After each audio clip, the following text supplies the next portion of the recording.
Второго не ожидали, на связи Скерс, и вот, наконец-то, 377 глава Берсерка вышла. Yes! Yes!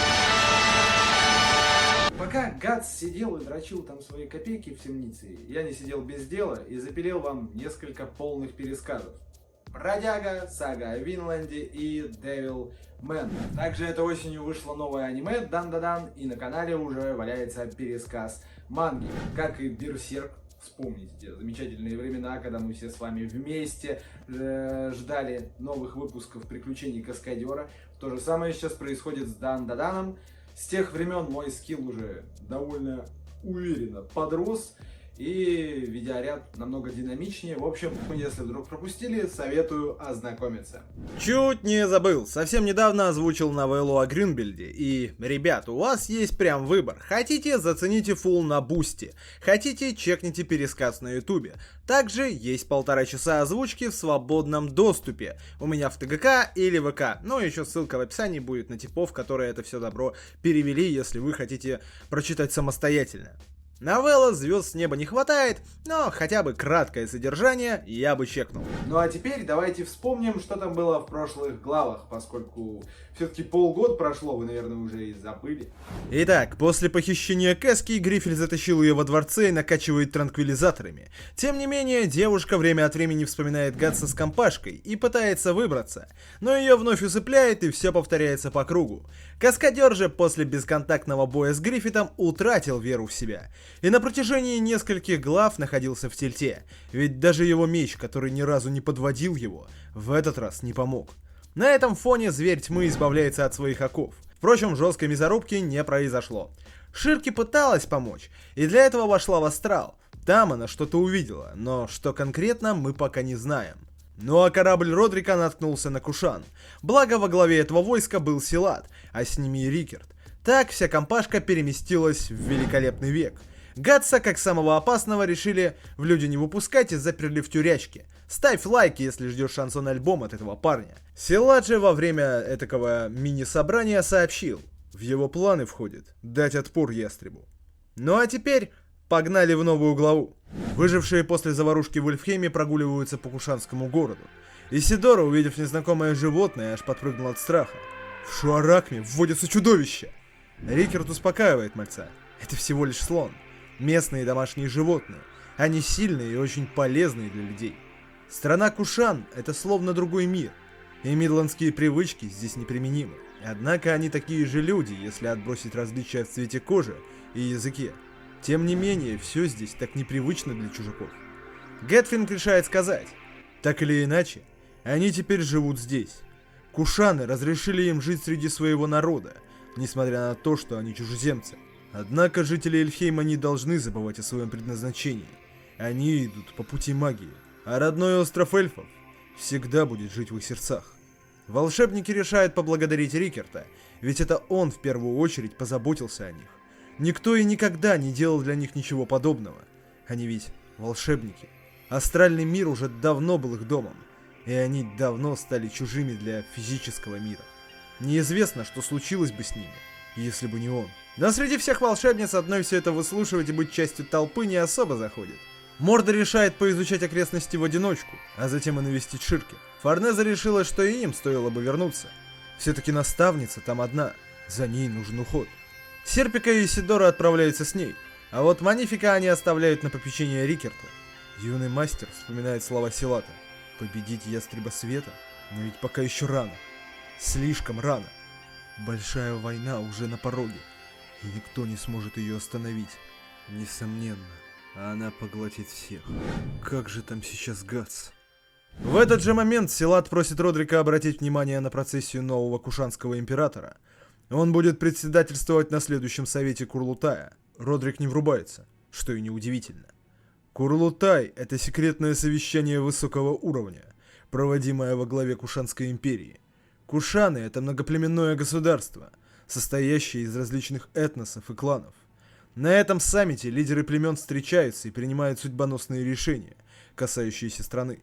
На повестке сегодняшнего дня будет начало войны. Среди кушан считается, что предыдущий император потерпел поражение из-за своей диктатуры и пренебрежения к Курлутаю. Поэтому никто не собирается повторять его ошибок. Родрика кое-что волнует. Они ведь потеряли своего императора. И сразу после этого столкнулись с волной астрального мира и последовавшими за ней странными изменениями. Но здесь все так спокойно, будто бы ничего и не происходило. Может ли Силат раскрыть секрет? Почему они не потеряли свой боевой дух? Дайба влезает в разговор. Все дело во времени. Правда в том, что история Кушан полна войн с незапамятных времен. И они непоколебимы перед лицом политических перипетий и различных конфликтов. Рамсы с демонами не шибко-то и отличаются от людских расприй. Единственное различие в этом всем – количество трупов. Но кушаны не станут преклонять колени перед демонами. Вот и весь ответ. Родрик задумался. А ведь и правда. Кушаны издревле славились своей силой и свирепостью. И это не изменилось до сих пор. Все здешние люди на вид ветераны. У Родрика мурашки по коже, когда он вспоминает, что находится совсем один в стане врага. Чуть позже Силат и остальные пришли на Курлутай. Император просит, чтобы он посоветовал им, что делать. Ведь юный вождь единственный, кто хорошо информирован. Им бы хотелось узнать побольше информации. Особенно, что касается Ястреба Света. Как его можно победить? Император надеется, что это собрание станет приятной возможностью для обмена мнениями. Да начнется совет Курлутая. Дайба обеспокоен. У него очень скверное предчувствие насчет всего происходящего. Этот совет вряд ли закончится мирно. Силат на это и надеется. Один из кушанских лидеров поднял руку. Ему хочется сказать пару слов. Это вождь северных племен. Император дает ему право высказаться. Итак, этот совет, объединяющий всех вождей племен, был бы невозможен при предыдущем императоре. Несомненно, этот Курлутай войдет в историю. Но среди них есть тот, кто недостоин этого священного места. Согласен ли с ним молодой лидер Бакирака? Силат напрягся. Остальные вожди тут же начали перешептываться. Среди них ассасины? Неужели Бакирака тут? Кто их пустил? Нужно выгнать немедленно. Ситуация накаляется. Но в какой-то момент один из присутствующих попросил всех успокоиться. Он хочет напомнить присутствующим о причинах собрания. Неужели они будут спорить по столь незначительному поводу? Им нужно сообща определить будущее Кушан. Расизм и обвинения будут только мешать дискуссии и разжигать рознь. Вождь северного племени согласен с ним? Атмосфера напряженная. Наконец император решает сказать. Они все когда-то были отдельными кланами. Но сейчас настало время для единства. Только так им удастся победить демонов во главе с Ястребом Света. Посему вождю северного племени стоит завалить едальник и больше не высказываться по теме, которая может помешать собранию. Соответственно, Бакирака и их люди имеют право остаться здесь. Очень прискорбно, что халатность предыдущего императора подорвала престиж и единство Кушан. Против демонов они могут мобилизовать только тех людей и технику, что у них есть. Монгольский Джабахат сетует, что они слишком долго находились вдали от центра принятия решений, и даже не знает, какие обстоятельства привели их к этому дню. Но здесь же есть Дайба. Не мог ли он рассказать им все, что ему известно?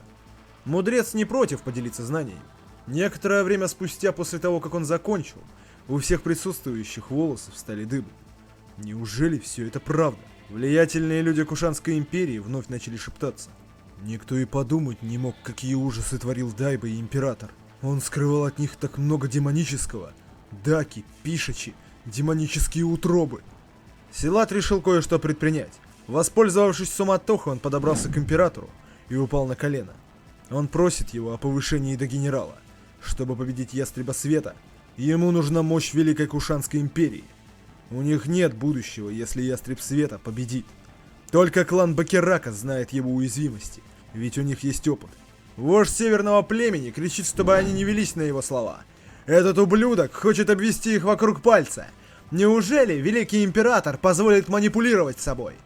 Ему тут же говорят, чтобы он был поосторожней с языком. Северный вожак и сам понимает, что ляпнул лишнего. Но вдруг он что-то почувствовал. Остальные тоже заметили нечто странное. У него, со спиной. Дайба самый первый понял. Это демоническая энергия. Старик кричит, чтоб все немедленно отошли от него. Мужчина начинает разрывать изнутри. Переносимся к Ширке. Ее товарищи рядом. Но Форнеза неожиданно уходит. Морда спрашивает.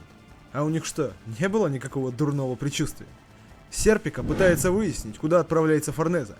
Девушка же собирается кое-что проверить. как можно скорее. В темнице одинокий Гатс вновь почувствовал это. Клеймо начало кровоточить. Апостолы. Они здесь. Виновником произошедшего стал Ракшас. Именно он вырвался из спины северного вождя. Ну вот, как-то так.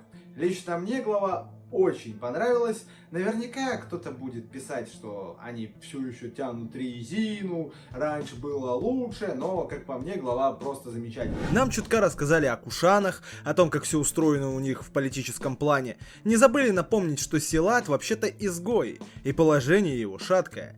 Однако угроза со стороны ястреба настолько велика, что даже на это влиятельные дядьки могут закрыть глаза. А судя по последним фреймам и возвращению Ракшаса, император после этого забива заценит ценность Силата и повысит до генерала.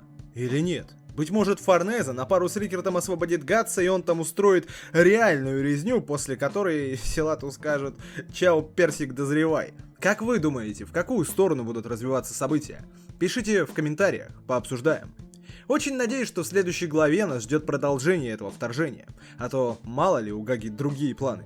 Рисовка, кстати, продолжает улучшаться, и это не может не радовать. Единственное, до чего я бы докопался, ну, это личная моя какая-то придирка, это то, что на этом фрейме Гатс изображен, как будто бы он очень сильно хочет мощно так просраться. Типа, я все понимаю, но довольно мемная рожа получилась. Мне кажется, можно было изобразить его по-другому, но это тупо моя придирка, не обращайте внимания. А тут врывается монтажный скерс, пользуясь случаем, а то вас потом не поймаешь на других пересказах или видосах. Хотелось бы сказать пару слов по поводу ситуации вокруг студии Гагов, аниматоров и вот этого всего.